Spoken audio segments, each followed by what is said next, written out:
वीरापंत कन्या मंडल हैदराबाद। ए सुरभी, तू काय करतेस?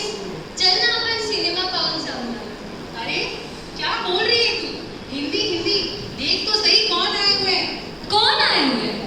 अखिल भारतीय महिला मंडल की पूरी टीम आई हुई है। इसीलिए मैं तेरे साथ मूवी देखने तो नहीं चल सकूंगी, लेकिन तुझे कुछ नया बताती हूँ। क्या नया बताने वाली है तू? तू चल ना।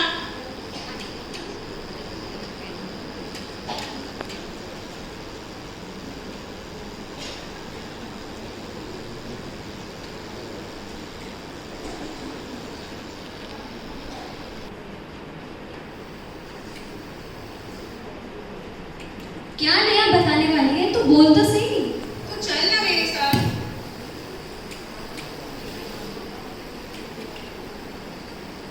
चलिए 19वीं सदी की ओर।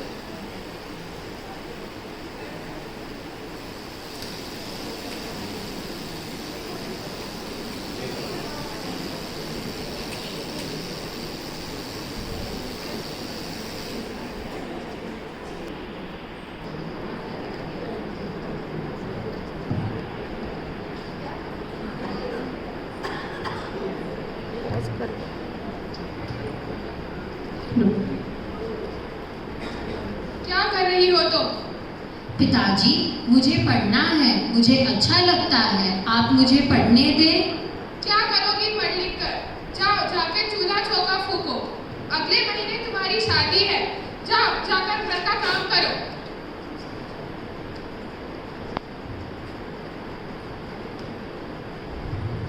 सावित्रीबाई और ज्योतिराव फुले की शादी हो चुकी है।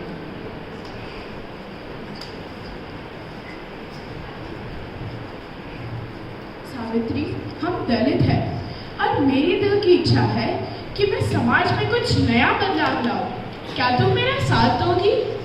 अब पहेलियां क्यों बुझा रहे हो? साफ साफ कहो क्या करना है, मैं हमेशा आपके साथ हूँ। मुझे पता है शिक्षा जीवन को बदल देती है और मैं उसकी शुरुआत अपने घर से करना चाहता हूँ। क्या तुम तैयार हो पढ़ने लिखने के लिए? क्या कह रहे हो? क्या ऐसा हो सकता है? हमारे समाज क्या हमें ये करने की आज्ञा देगा? आप जानते तो हो ना? हाँ, अगर तुम मेरा साथ दोगी तो ये संभव हो सकता है। समाज में नई क्रांति लाएंगे।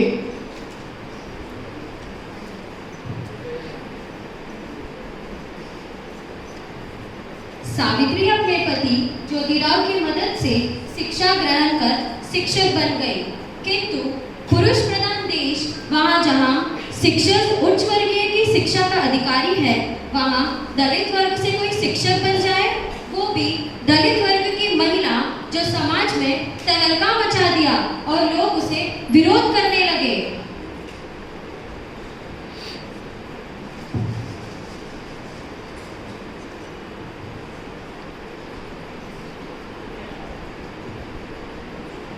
आ गई मास्टरनी। तू ही है ना जो पढ़ाने आई है? तेरी तो अक्ल पर गोबर पड़े। तू तो मेरी जुत्ती के लायक है। तू औरत के नाम पर कलंक है। तुम भूल गए एक औरत की शक्ति को। महाकाली, दुर्गा, चंडी सब बन जाती है जब अपने पर आती है। तुम चाहे जितनी कोशिश कर लो, तुम जितनी बार गिराओगे, हम उठेंगे, चलेंगे और आगे भी बढ़ेंगे। हमारे कदम किसी के रोकने से नहीं रुकेंगे, क्योंकि शिक्षा पर सिर्फ तुम्हारा ही नहीं, हमारा भी अधिकार है।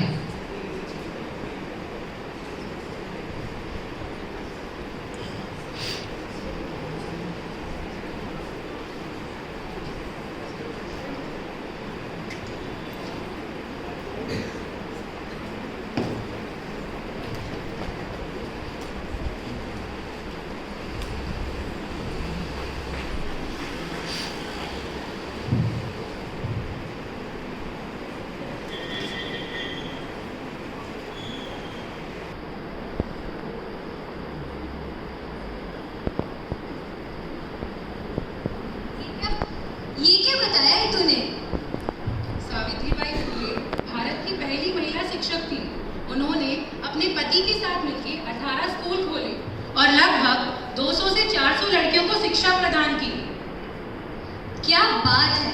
जिस जमाने में पति पत्नी एक साथ बैठकर ना बात करते थे, ना खाना खाते थे, वहाँ सावित्रीबाई फूले और ज्योतिबा फूले ने मिलकर समाज सुधार के लिए इतना बड़ा कदम उठाया। हाँ, ये तो बस शुरुआत है। अभी मैं तुझे जहाँ लेके जाने वाली हूँ तो उसे देखकर तो एकदम इम्प्रेस हो जाएगी।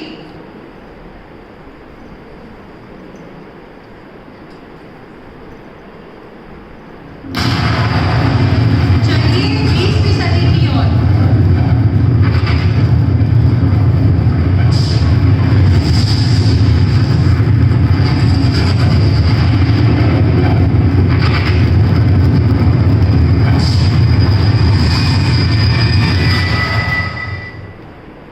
अरे गोरा, तुम्हें पता है वन विभाग वाले हमारे रेनी गांव में पेड़ काटने आए हैं? क्या बात कर रही हो? नहीं, अलकनंदा नदी के बाढ़ से हुई तबाही अभी तक हम भूले नहीं हैं और अधिक पेड़ों की कटाई हुई तो हमारा जीवन अस्त व्यस्त हो जाएगा। चंडी प्रसाद जी और गोविंद सिंह जी और गांव के सभी पुरुषों को बुलाओ, हम पेड़ काटने से रोकेंगे। वह सब तो मुआवजा लेने चमोली गांव गए हैं। तुम सभी महिलाओं को लेकर आओ।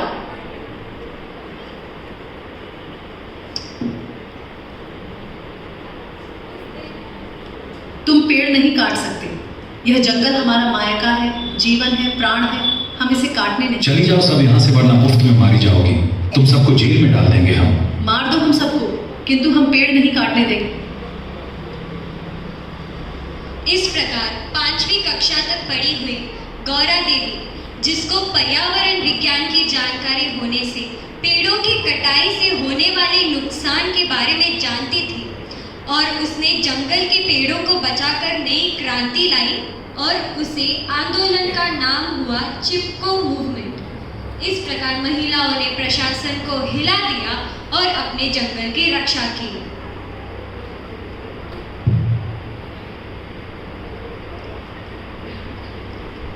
समाज में एक अलग क्रांति फैल गई होगी ना ये सब क्रांति महिलाओं की वजह से। जब अपने पर आ बनती है तो हिरनी भी शेरनी बन जाती है। और ये तो उनके जंगल का सवाल था और जीवन का। उनका मायका था वो मायका। ऐसी ही कई क्रांतियों की वजह से आज हमारे समाज में कोई ऑफिसर बन रही है, कोई चांद को छू रही है, कोई एवरेस्ट चढ़ रही है, तो कोई विश्व ख्यातियां प्राप्त कर रही है। चल, तुझे अब एक ऐसी सदी में ले जाती हूँ जहाँ ये सब हो रहा है। चलिए 21वीं सदी की ओर।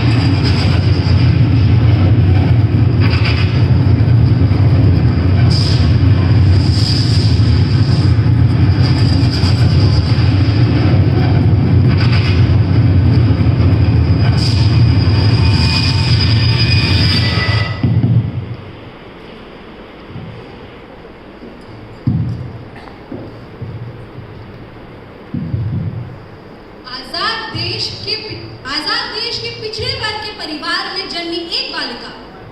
पिता नारायण, भ्राता भगत और सरेनी, पति श्याम चरण थे जिनके। तय किया है झोपड़ी से देश के सर्वोच्च पद तक का सफर जिसने, गरीबी और लाचारी न तोड़ सकी जिसके हौसले को। काल कवलित हुए दोनों बेटे, जीवन के सफर में हम सफर में छूट गया। बेटी को पढ़ाने का जिम्मा लिए हाथों में वह बन गई स्वयं शिक्षा। हौसलों के पंखों से उड़ान लेकर प्रारंभ किया राजनीति का सफर।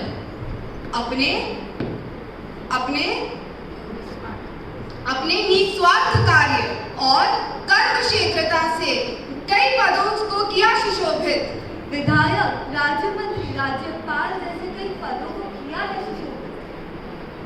सलाम है उनके जज्बे, सफर, आत्मविश्वास और निस्वार्थ को, जो अब तक के पूर्ण भारतवर्ष के इतिहास की बनी है पहली आदिवासी महिला। वह है हमारी हिंदुस्तान की 15वीं राष्ट्रपति श्री द्रौपदी नारायण मुर्मू। वह है हमारी हिंदुस्तान की 15वीं राष्ट्रपति श्री द्रौपदी नारायण मुर्मू। हम चूल्हा चौका ही नहीं, ज्ञानार्जन भी कर सकती है। हम धन को ही नहीं, पर्यावरण भी बचा सकती है। हम परिवार ही नहीं देश को भी संभाल सकती है। हम घर की 4 दीवारें ही नहीं पूरी दुनिया भी सजा सकती है। मैं तुझे कब से यही तो समझा रही हूँ कि ये रियल लाइफ स्टोरीज है उन महिलाओं की जिन्होंने देश में बदलाव किया, और सिर्फ उन्हीं में नहीं, हर नारी में ये शक्ति छुपी है कि वो देश में बदलाव कर सके। आशा है आप सभी को भी कुछ ना कुछ जानने को मिला होगा।